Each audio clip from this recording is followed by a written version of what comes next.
ராகால் குருதேவருடன் கோயிலுக்கு போனால் அங்கே உள்ள திருவுருவங்களை வணங்குவான். இது பிரம்ம சமாஜ விதிமுறைகளுக்கு எதிரானது. நரேந்திரர் ஒருமுறை இதற்காக அவனை கடுமையாக கோபித்துக் கொண்டார். ஏற்கனவே செய்திருக்கும் உறுதிமொழியை அவன் மீறிவிட்டதாக நரேந்திரர் குற்றம் சாட்டி பேசினார். ராகாலின் இயல்பாகவே மென்மையான குணம் கொண்டவன். எனவே நரேந்திரரிடம் வாக்குவாதம் எதுவும் செய்யாமல் அவரை தவிர்க்க ஆரம்பித்து விட்டான். ராகாலின் இக்கட்டான சூழ்நிலையை உணர்ந்து கொண்ட குருதேவர் நரேந்திரரை அழைத்து, ராகாலை பயமுறுத்தாதே, அவன் உன்னை கண்டாலே அஞ்சி நடுங்குகிறான். இப்போதெல்லாம் அவனுக்கு உருவக் கடவுள் மீதுதான் விருப்பமாக உள்ளது. நீ ஏன் அவனை வலுக்கட்டாயமாக மாற்ற முயல்கிறாய்? ஆரம்பத்திலேயே எல்லோருக்கும் அருவக் கடவுளில் ஈடுபாடு ஏற்படும் என்றெல்லாம் சொல்ல முடியாது என்று கூறினார். அன்று முதல் நரேந்திரர் இந்த விஷயமாக ராகாவை கட்டாயப்படுத்தவில்லை. வாழ்நாள் முழுவதும் இருவருமே நல்ல நண்பர்களாக திகழ்ந்தனர். குருதேவரை காண அவ்வப்போது வந்து போய்க் கொண்டிருந்த ராகால் மெதுவாக அங்கேயே தங்கத் தொடங்கினான். இதை கவனித்த அவனது தந்தை அவனை படிப்பில் கவனம் செலுத்தச் சொன்னார். ஆனால் அவன் தந்தையின் பேச்சை கேட்கவில்லை. எனவே அவர் அவனை ஓர் அறையில் வைத்து பூட்டிவிட்டார். தன்னந்தனியாக அறையில் மாட்டிக்கொண்ட ராகாலின் மனம் குருதேவர் மீது இன்னும் அதிகமாக ஈடுபடலாயிற்று. நாள் முழுவதும் அவரை பற்றியே நினைத்துக் கொண்டிருந்தான் அவன். குருதேவரும் அவனை பார்க்க வேண்டும் என்று மிகவும் விரும்பினார். தேவியிடம் அதற்காக பிரார்த்தனை செய்தார். தேவி குருதேவரின் பிரார்த்தனைக்கு செவிசாய்த்தாள். ஆனந்தமோகன் ஏதோ வேலையில் தன்னை மறந்து ஈடுபட்டிருந்தார். இந்த வாய்ப்பை பயன்படுத்திக் கொண்ட ராகால் அவர் அறியாமல் அறையை விட்டு வெளியேறி தட்சிணேஸ்வரம் போய் சேர்ந்தான். மகன் எங்கே போயிருப்பான் என்பது தெரிந்தாலும் முக்கியமான வழக்கு விஷயமாக அங்குமிங்கும் அலைந்து கொண்டிருந்த ஆனந்தமோகன் இது பற்றி கண்டு கொள்ளாமல் விட்டுவிட்டார்.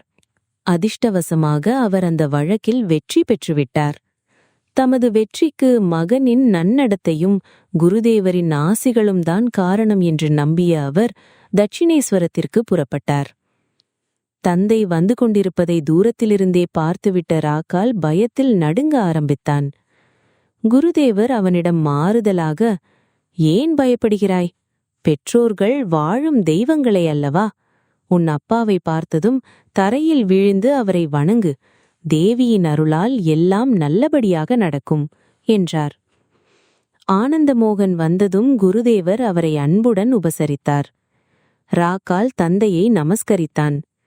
இதையெல்லாம் பார்த்து உள்ளம் நெகிழ்ந்து போன தந்தையிடம் குருதேவர் ராகாலை புகழ்ந்து பேச ஆரம்பித்தார். ஆஹா, ராகால் எவ்வளவு நல்ல பையனாக மாறிவிட்டான்! அவனது முகத்தை பாருங்கள், எப்போதும் அவனது உதடுகள் அசைந்து கொண்டே இருக்கின்றன. என்ன காரணம் தெரியுமா? அவன் தொடர்ந்து இறைவனின் திருநாமத்தை உச்சரித்துக் கொண்டிருக்கிறான். இவனைப் போன்ற இளைஞர்கள் நித்திய சித்தர்கள் என்னும் உயர்ந்த பிரிவைச் சேர்ந்தவர்கள். பிறக்கும்போதே இறையுணர்வுடன் பிறந்தவர்கள் அவர்கள். என்ன ஓர் அற்புதமான இயல்பை பெற்றுள்ளான் அவன்! சேனைக்கிழங்கு நன்றாக இருந்தால் அதன் முளையும் நன்றாகத்தானே இருக்கும். தந்தை அற்புதமானவர், மகனும் அப்படியே. ஆனந்தமோகன் இதையெல்லாம் கேட்டு இன்னும் அதிகமாக மகிழ்ச்சியடைந்தார். மேலும் குருதேவரிடம் பல நீதிபதிகளும் வக்கீல்களும் வந்து போவதை கவனித்த அவர் அவர்களுடன் நெருக்கமாக பழக வாய்ப்பு கிடைத்தால் நன்றாக இருக்கும் என்றும் எண்ணினார். அதனால் அவர் ராகாலை அதிகம் வற்புறுத்தாமல் வீட்டிற்கு அவ்வப்போது வந்து போகுமாறு சொல்லி சென்றார். குருதேவரே கூறினார், ராகாலின் மனைவி மற்றும் அவனது குடும்பத்தை பொறுத்தவரையில் யாரும் எந்த ஆட்சேபனையும் செய்யவில்லை. அந்த வீட்டு பெண்களே இங்கு அடிக்கடி வந்து போனார்கள். ராகால் என்னிடம் வந்த கொஞ்ச நாட்களிலேயே அவனது மனைவியை அழைத்துக் கொண்டு அவளது தாயார் இங்கே வந்தார். அந்த பெண் ராகாலின் ஆன்மீக பாதையில் குறுக்கே நிற்பாளா என்பதையும் நானும் அறிய விரும்பினேன். அவளுடைய அங்க அடையாளங்களை கவனித்தபோது எதுவும் பயப்பட தேவையில்லை என்பதை புரிந்து கொண்டேன். அவள் வித்யாசக்தியின் வடிவமாக விளங்கினாள். நான் நகப்பத்தில் இருப்பவளிடம், அன்னை ஸ்ரீ சாரதாதேவியிடம், அவளுக்கு கையில் பணம் தந்து முகத்திரையை விலக்கி பார்க்கச் சொல்லி அனுப்பினேன். குருதேவருக்கும் ராகாலுக்கும் இடையே நிலவிய உறவு உன்னதமானது. ஸ்ரீகிருஷ்ணரிடம் யசோதை கொண்டிருந்த பாவனை போன்றது அது. ஸ்ரீ குருதேவரே இது பற்றி கூறியுள்ளார். அந்த நாட்களில் ராக்கால் 3-4 வயது குழந்தையைப் போலவே நடந்து கொள்வான். பெற்ற தாயாகவே என்னை அவன் எண்ணினான். ஓடி வந்து என் மடியில் அமர்ந்து கொள்வான்.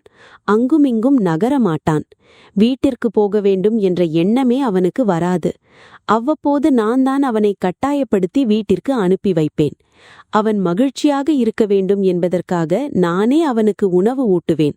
வேடிக்கை வினோதங்கள் செய்து காட்டுவேன். எனது தோள்களில் அவனை சுமந்து கொண்டு திரிவேன். ஒருமுறை குருதேவர் ராக்காலின் எளிமையான குணத்தை பார்த்து, ஆஹா, நீதான் எத்தனை எளிமையானவன்! எனக்கு பிறகு யார் உன்னை கவனித்துக் கொள்வார்கள் என்றார். குருதேவர் ராக்காலிடம் அன்பாக மட்டும் இருக்கவில்லை, அவன் ஏதாவது தவறு செய்தால் கண்டிப்புடனும் நடந்து கொண்டார். ஒரு நாள் கோயிலிலிருந்து வந்த வெண்ணெய் பிரசாதத்தை குருதேவர் வரும் வரை காத்திராமல் உண்டுவிட்டான் அவன்.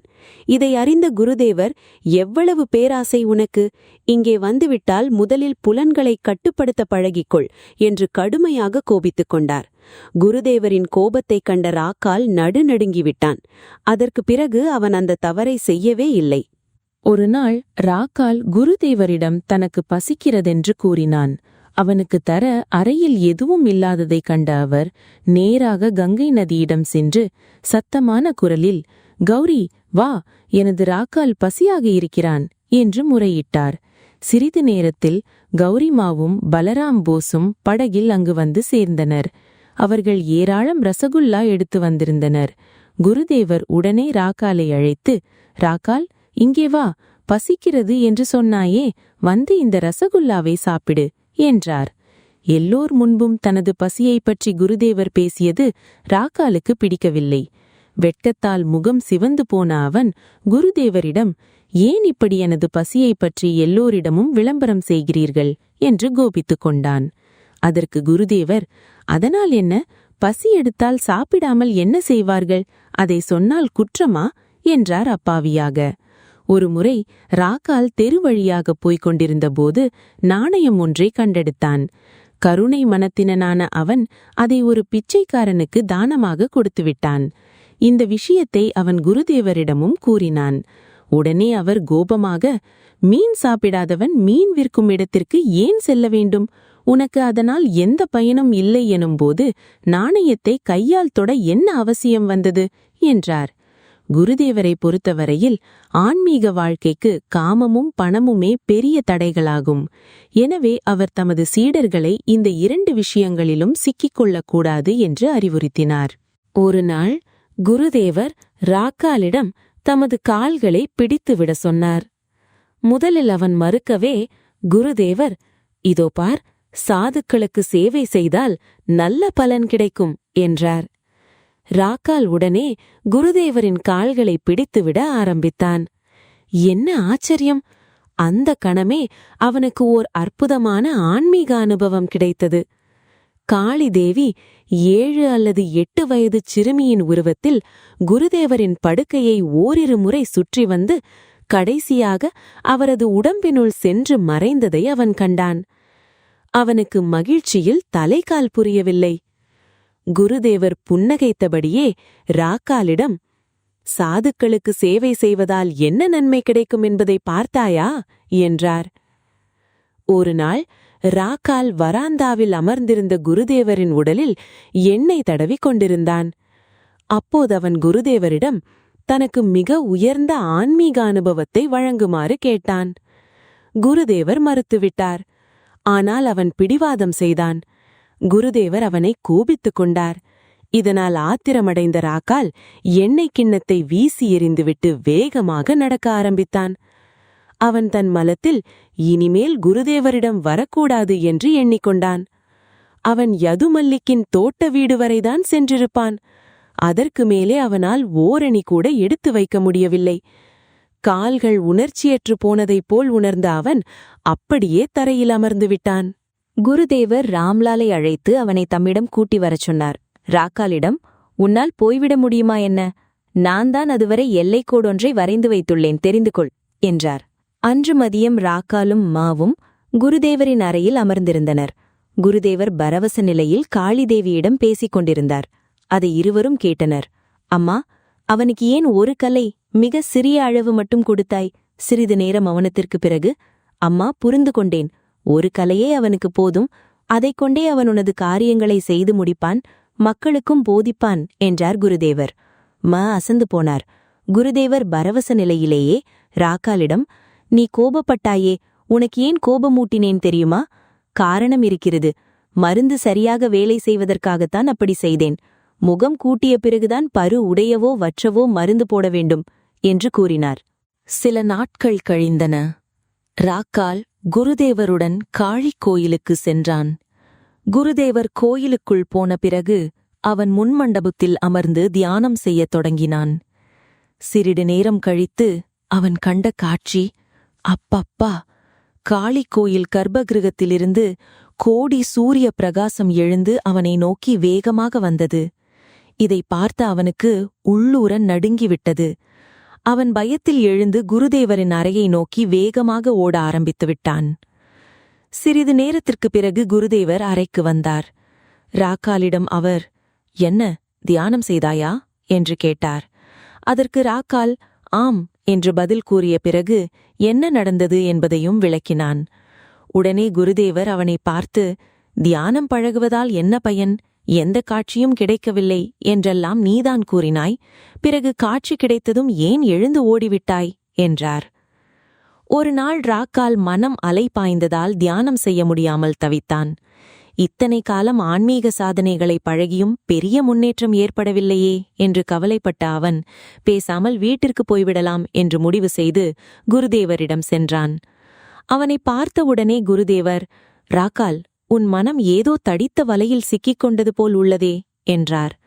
ராக்கால் அவரிடம் தனது மனநிலையை சொல்லி அழுதான். குருதேவர் உடனே அவனது நாக்கில் ஏதோ எழுதினார். ராக்கால் மனக்குழப்பம் தெளிந்து அமைதியையும் ஆனந்தத்தையும் உணரத் தொடங்கினான். மற்றொரு நாள் குருதேவர் அவனது மந்திரத்தையும் இஷ்ட தெய்வத்தையும் பற்றி சொல்லிக் கொடுத்தார். அந்த கணமே ராக்காலுக்கு இஷ்ட தெய்வத்தின் தரிசனம் கிடைத்தது. குருதேவரின் மகிமையை உணர்ந்து கொண்டான் அவன். அவர் நிலைத்தால் யாருக்கு வேண்டுமானாலும் இறைவனை காட்ட முடியும் என்று அவன் திடமாக நம்பத் தொடங்கினான். பக்தி பெருக்கால் அப்படியே குருதேவரை விழுந்து வணங்கினான். பிறகு அவன் தியானத்தில் தன்னை மறந்தான். குருதேவர் தமது ஆன்மீக புதல்வனான ராக்காலுக்கு பல்வேறு சாதனைகளை சொல்லித் தந்தார். ஜபம், தியானம், யோகம் என்று பலவிதமான பயிற்சிகளையும் கற்பித்து அவனை தயார்படுத்தினார். அந்த நாட்களில் தாம் பெற்ற அனுபவம் ஒன்று பற்றி சுவாமி பிரம்மானந்தர் பின்னாளில் கூறினார். ஒருமுறை நான் பன்னகல் நேரத்தில் பஞ்சவடிக்குச் சென்று தியானம் செய்தேன். அப்போது அங்கே வந்த குருதேவர் சப்த பிரம்மத்தை பற்றி பேச ஆரம்பித்தார். அதை கேட்டு மரக்கிளைகளில் அமர்ந்திருந்த பறவைகள் கூட வேத மந்திரங்களை ஓத ஆரம்பித்துவிட்டன. நான் அதை கேட்டேன். குருதேவர் தமது சீடர்களிடம் சொல்லிலும் செயலிலும் முரண்படக்கூடாதென்று சொல்லியிருந்தார். ஒருநாள் ராக்கால் கல்கத்தா சென்று திரும்பியிருந்தான். அறைக்குள் நுழைந்த அவனிடம் குருதேவர், இன்று என்னால் உன்னை பார்க்கவே முடியவில்லையே, ஏன், ஏதாவது தவறு செய்தாயா என்று கேட்டார். ராக்காலை பொறுத்தவரையில் திருடுவது, கொள்ளையடிப்பது, பெண்களிடம் தவறாக நடந்து கொள்வது ஆகியவை மட்டுமே தவறான செயல்கள். எனவே அவன், இல்லை, நான் எந்த தவறும் செய்யவில்லை என்றான். ஆனால் குருதேவர் திரும்பவும் அவனிடம், ஏதாவது பொய் சொன்னாயா என்று கேட்டார். ராக்கால் அன்று முழுவதும் நடந்த சம்பவங்களை நினைவுக்கு கொண்டு வந்து பார்த்தான். அப்போதுதான் அவனுக்கு ஒரு விஷயம் ஞாபகத்திற்கு வந்தது. காலையில் நண்பர்களுடன் பேசிக் கொண்டிருக்கும் போது அவன் விளையாட்டாக பொய் சொல்லியிருந்தான். அவன் குருதேவரிடம் தனது தவறை ஒத்துக்கொண்டான். குருதேவர் கண்டிப்பான குரலில் கூறினார், மீண்டும் இதுபோல் நடந்து கொள்ளாதே. சத்தியத்தை கடைபிடிப்பதே கலியுகத்தில் ஒரே ஆன்மீக சாதனை. குருதேவர் எதை போதித்தாரோ அதையே தமது வாழ்வில் பின்பற்றினார். சுவாமி பிரம்மானந்தர் பிற்காலத்தில் நினைவு கூர்கிறார், ஆஹா, சத்தியத்தை கடைபிடிப்பதில்தான் குருதேவர் எத்தனை உறுதியாக இருந்தார். ஏதாவது காரணத்திற்காக இதற்கு மேல் சாப்பிட முடியாது என்று அவர் சொல்லிவிட்டால், பசி இருந்தால் கூட அவரால் அதற்கு மேல் சாப்பிட முடியாது. ஒருமுறை அவர் யதுமல்லிக்கின் தோட்ட வீட்டிற்கு போக வேண்டும் என்று சொல்லி வைத்திருந்தார். ஆனால் எப்படியோ அதை மறந்துவிட்டார். நானும் ஏதோ ஞாபகத்தில் அதை அவரிடம் சொல்ல மறந்துவிட்டேன். இரவு உணவு முடிந்ததும் இந்த விஷயம் அவரது நினைவிற்கு வந்தது. சொன்ன சொல்லை காப்பாற்ற வேண்டும் என்று பரபரத்தார் அவர். ஏற்கனவே வெளியில் நன்றாக இருட்டிவிட்டிருந்தது. என்றாலும் அவர் யதுமல்லிக்கின் தோட்ட வீட்டை நோக்கி நடக்க ஆரம்பித்தார். நான் லாந்தர் விளக்கை எடுத்துக்கொண்டு அவருக்கு வழிகாட்டி சென்றேன். அங்கே போய் பார்த்தால் வீட்டிலுள்ள அனைவரும் நன்றாக உறங்கிவிட்டிருந்தனர். குருதேவர் வாசல் கதவை மெதுவாக திறந்து தமது பாதங்களை உள்ளே சிறிது நேரம் வைத்திருந்துவிட்டு கிளம்பினார். அதற்கு பிறகுதான் அவர் மனம் அமைதியடைந்தது. 1883ஆம் நாள் மே 22 குருதேவரும் ராக்காலும் நந்தபகான் என்ற இடத்தில் நடந்த பிரம்ம சமாஜ விழாவிற்கு சென்றிருந்தனர். வழிபாடு நிறைவுற்ற பின் பக்தர்களுக்கு பூரிகளும் இனிப்புகளும் வழங்க ஏற்பாடு செய்யப்பட்டிருந்தது. ஆனால் இரவு 9 மணியான பிறகும் வந்தவர்களுக்கு பிரசாதம் வழங்கப்படவில்லை. குருதேவர் தக்ஷிணேஸ்வரத்திற்கு திரும்பி போகும் அவசரத்தில் இருந்தார். ஆனால் விழாவிற்கு ஏற்பாடு செய்தவர்களால் குருதேவரை கவனிக்க முடியவில்லை. பக்தர்களை உபசரித்ததில் அவர்கள் குருதேவரை முற்றிலும் மறந்துவிட்டனர். ஸ்ரீ ராமகிருஷ்ணர் கேட்டார் ராக்கால் முதலானவர்களிடம், என்னடா இது, யாரும் நம்மை கூப்பிடவில்லையே? ராக்கால் கோபமாக கூறினார், வாருங்கள், தட்சிணேஸ்வரத்திற்கு போய்விடலாம். ஸ்ரீ ராமகிருஷ்ணர் சிரித்துக்கொண்டே கேட்டார், சற்று பொறு, வண்டி வாடகை 3 ரூபாய் 2 அணா. அதை யார் கொடுப்பது? கோபம் பட்டால் முடியாது. கையில் தம்பிடி காசு கிடையாது. கோபம் மட்டுமிருந்தென்ன பயன்? மேலும் இந்த இரவில் எங்கே போய் சாப்பிடுவது? நீண்ட நேரத்திற்குப் பிறகு சாப்பிட இலை போட்டிருப்பதாக செய்தி கிடைத்தது. சாப்பாட்டிற்கு பக்தர்கள் அழைக்கப்பட்டனர். குருதேவரும் ராக்காலை அழைத்துக் கொண்டு மாடிக்கு சென்றார். அதிகமான கூட்டம் இருந்ததால் இடம் கிடைக்கவில்லை. கடைசியில் கஷ்டப்பட்டு ஒரு மூலையில் குருதேவரை அமர செய்தனர். அந்த இடமும் அசுத்தமாக இருந்தது. சமையல்காரி ஒருத்தி வந்து கூட்டு பரிமாறினாள். குருதேவரால் அதை சாப்பிட முடியவில்லை. அவர் சிறிது லூசியை உப்பில் தொட்டு சாப்பிட்டார். குருதேவர் கருணை கடல். இளம் வயதினராகிய வீட்டு சொந்தக்காரர்கள் தம்மை சரியாக கவனிக்கவில்லை என்பதற்காக அவர்களிடம் கோபப்படுவாரா என்ன? அவர் அந்த வீட்டில் சாப்பிடாமல் போனால் அது அவர்களுக்கு அமங்கலமல்லவா? அதனால் அவர் எல்லா கஷ்டங்களையும் பொறுமையுடன் தாங்கிக் கொண்டார். ராக்காள் குருதேவர் மீது அளவுக்கதிகமாக உரிமை பாராட்டத் தொடங்கினான். அவர் வேற யாரிடமாவது கொஞ்சம் அன்பாக நடந்து கொள்வதை பார்த்தால் பொறாமைப்பட ஆரம்பித்தான். குருதேவர் கூட இது பற்றி, இங்கே வருபவர்கள் மீது அவன் கோபப்பட்டால் அது தேவிக்கு பிடிக்காமல் போய்விடுமே என்று கவலைப்பட்டார். ராக்காலை தேவியின் கோபத்திற்கு ஆளாகிவிடக்கூடாது என்பதற்காக அவனுக்காக மனமுருகி பிரார்த்தனை செய்தார். தேவி ராக்காலை தக்ஷிணேஸ்வரத்திலிருந்து வெளியேற்றப் போவதை இறைக்காட்சி ஒன்றில் கண்ட அவர், அம்மா, அவன் ஒரு குழந்தை, அப்பாவி, அதனால்தான் சில சமயங்களில் முறை தவறி நடந்து கொள்கிறான். உனது வேலையில் தொந்தரவு ஏற்படுகிறதென்றால் சிறிது நாட்களுக்கு வேண்டுமானால் அவனை வேறெங்காவது இடம் மாற்றி வை. ஆனால் நல்ல இடத்தில் சந்தோஷமான மனநிலையில் அவன் இருக்குமாறு பார்த்துக்கொள் என்று வேண்டினார். ராக்கால் கொஞ்ச காலம் பிருந்தாவனத்திலுள்ள பலராம் போஸ் வீட்டில் தங்கினான்.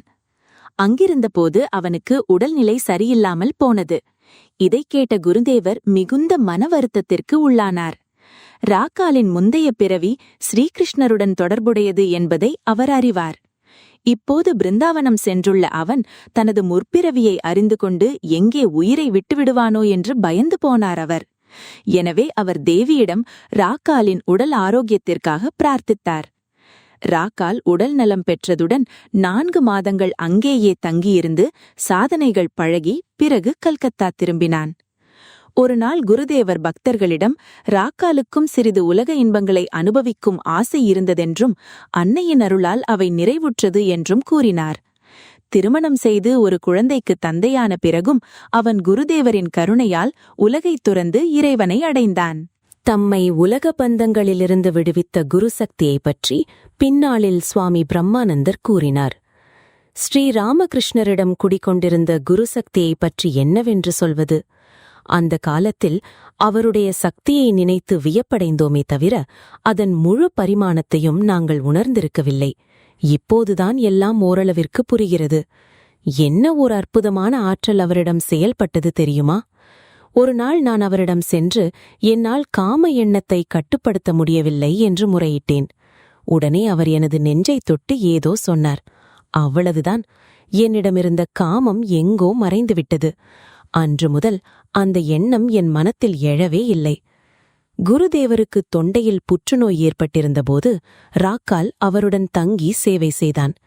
1886ஆம் ஆண்டு மார்ச் 15ஆம் நாள் என்ன நடந்தது என்பதை மா அமுதமொழிகளில் விவரிக்கிறார். குருதேவர் பக்தர்களை அன்பு கனிய பார்த்தார். குழந்தையை கொஞ்சுவது போல் ராக்கால் மற்றும் நரேந்திரரின் முகத்தை அன்புடன் வருடினார்.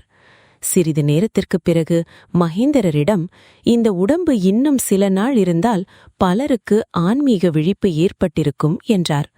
பிறகு, அது நடக்காது, இந்த முறை உடம்பு நிலைக்காது என்றார். ராக்கால் அன்புடன், உங்கள் உடம்பு இன்னும் சிறிது காலம் நிலைக்குமாறு இறைவனிடம் கேளுங்களேன். ஸ்ரீராமகிருஷ்ணர் கூறினார், அது இறைவனின் திருவுள்ளம். ராக்கால் கூறினார், நீங்கள் எங்களை விட்டுவிட்டு செல்லக்கூடாது என்று வேண்டுகிறோம். குருதேவரின் முகத்தில் புன்னகை அரும்பியது. அவர் கூறினார், தெருப்பாடகர்கள் திடீரென்று தோன்றினர், ஆடினர், பாடினர், தோன்றியது போலவே திடீரென்று மறைந்தும் விட்டனர். வந்தனர், சென்றனர், யாரும் அறிந்து கொள்ளவில்லை. காசிப்பூர் தோட்ட வீட்டிலிருந்தபோது குருதேவர், ராக்கால் ராஜாவிற்குரிய தகுதிகளை உடையவன், அவனால் பெரிய ராஜ்யத்தையே ஆள முடியும் என்று குறிப்பிட்டார். உடனே நரேந்திரர், இனி நாம் ராக்காலை ராஜா என்று அழைப்போம் என்று கூறினார். இதை கேட்ட குருதேவர் மிகவும் மகிழ்ந்தார். பின்னாளில் சுவாமி பிரம்மானந்தர் ராஜா மகாராஜ் என்றும் மகாராஜ் என்றும் தான் பொதுவாக அழைக்கப்பட்டார். தவ வாழ்க்கையும் தீர்த்த யாத்திரையும். குருதேவர் மகா சமாதி அடைந்த பிறகு ராக்காலின் வராக நகர வாழ்க்கை தொடங்கியது. ராக்கால் சுவாமிகள் பிரம்மானந்தர் என்னும் பெயரேற்று துறவியானார். அவர் உலகை துறந்துவிட்டதை அறிந்த தந்தை அவரை வீட்டிற்கு வருமாறு அழைத்தார். ஆனால் சுவாமிகள் அமைதியாக, நான் இங்கே சந்தோஷமாகத்தான் இருக்கிறேன், வீட்டிற்கு வருமாறு என்னை ஏன் கட்டாயப்படுத்துகிறீர்கள்? நான் உங்களை மறக்கவும் நீங்கள் என்னை மறக்கவும் செய்தால் நல்லது, அதற்காக என்னை ஆசீர்வதியுங்கள், அவ்வளவுதான் என்று கூறிவிட்டார். உலக பந்தங்கள் அனைத்தையும் வெட்டி எறிந்துவிட்டு அவர் ஜபம், தியானம் செய்வதில் ஈடுபட்டார்.